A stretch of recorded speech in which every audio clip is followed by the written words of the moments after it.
Good evening, everyone. Boy, we had a bit of a soaker around portions of the area this morning, waking up to some heavy downpours across the South County areas. And then as we got into the afternoon, things started drying up. We saw a few peaks of sun here and there. For the most part, everything's kind of winding down. There's still a leftover shower around. Block Island went through a heavier downpour just a short time ago. It's now exiting that area. A few sprinkles coming through Newport and over towards Little Compton. And one final shower just north of Hartford. That's going to rotate in right around the 8 o'clock hour, but most of that will tend to diminish by the time it gets here. But westerly was the jackpot, over 2¼ inches of rainfall over to Charlestown as well. Newport got into some heavy rains this morning. Over 1.75 inches of rainfall, but it was lesser amounts, just barely over ½ an inch in Newport. Then you come up into the northern portion of the state, and around Pawtucket there was another little jackpot area where it was just under an inch, but surrounding locations was 1/4 to ½ inch of rainfall for the most part. So it was kind of a hit or miss thing. You're either in it or you weren't.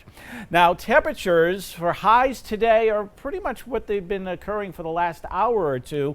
So Providence, TF Green is at the high for the day right now at 70 degrees. New Bedford, reached 74, but Newport was at 69, and these are the numbers that we're kind of seeing right now at the present time, within a degree or so.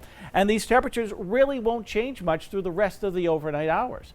But as we look across the country, look at this. Wow, things are really baking out here. Wichita, Kansas, 101 degrees. St. Louis, Missouri, 93. Little Rock, Arkansas, 94. Then you get out to the desert Southwest, 106. Phoenix, Arizona. Now let's look at those dew point temperatures. Well, it's a dry heat out here. It's the desert environment, so that's to be expected. But here are the tropical numbers of the 70s, and this is coming in our direction. So as we put on the weather features, there's weak areas of low pressure lined up across the northern U.S. So that's what we're going to be dealing with for the next couple of days. So we're going to be getting into the tropical humidity. We have the departing low that brought the rains this morning. So tomorrow we'll be in between low pressure areas. So I think we'll stay dry, mixture of sun and clouds, but you're going to notice the humidity. And then a warm front comes in with that second low as we go into Wednesday. And that's going to bring in the hotter temperatures. And even though we show a cold front coming in, it's really just a wind shift, helping to dry it out a little bit so there won't be that shower or thunderstorm threat for Thursday and Friday.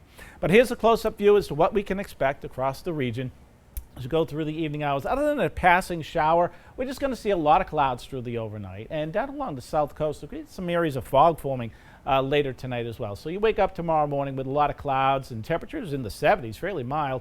We bust into enough sunshine during the course of the day. We could head mid, maybe in some upper 80s like this computer model suggests, but I think for the most part, most of us will hold in the mid 80s. And if you're down along the south coast, it'll be about 78 to 80 degrees. Block Island a little bit better at 74.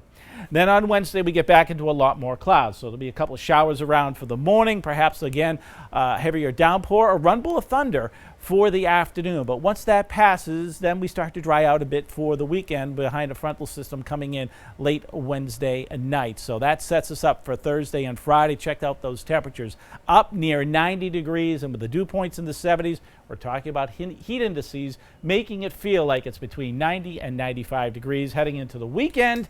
It's going to be dry for the most part, but I can't rule out the possibility of an afternoon shower or thunder shower each day. That's your latest forecast.